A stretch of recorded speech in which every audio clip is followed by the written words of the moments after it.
বলিউডের ভাইজান সালমান খান অসংখ্য ভক্তের প্রিয় এই নায়ক, কিন্তু জানেন কি, পর্দার পেছনে প্রতিদিন ভয়াবহ এক যুদ্ধে লড়ছেন তিনি।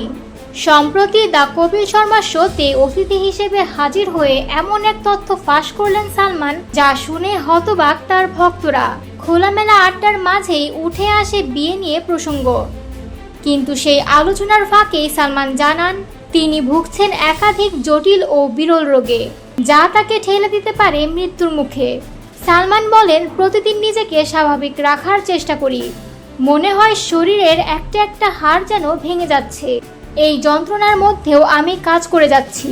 নায়কের শরীরে বাসা বেঁধেছে এবি মালফরমেশন, ট্রাইজেমিনাল নিউরোলজিয়া এবং অ্যানিউরিজমের মতো প্রাণঘাতী রোগ। ট্রাইজেমিনাল নিউরোলজিয়া নার্ভের এমন এক রোগ যেখানে মুখের নার্ভে ভয়ঙ্কর ব্যথা হয়। এই ব্যথা এতটাই তীব্র যে একে সুইসাইড ডিজিজও বলা হয়। এই সব রোগ নিয়েই একা লড়ছেন বলিউডের এই সুপারস্টার। তাই হয়তো বলছেন, এই বয়সে এসে বিয়ের মতো বড় সিদ্ধান্ত নেওয়া তার পক্ষে সহজ নয়। অবশ্য সালমান ভক্তদের জন্য একটা স্বস্তির খবর হলো তিনি এখনও লড়ছেন।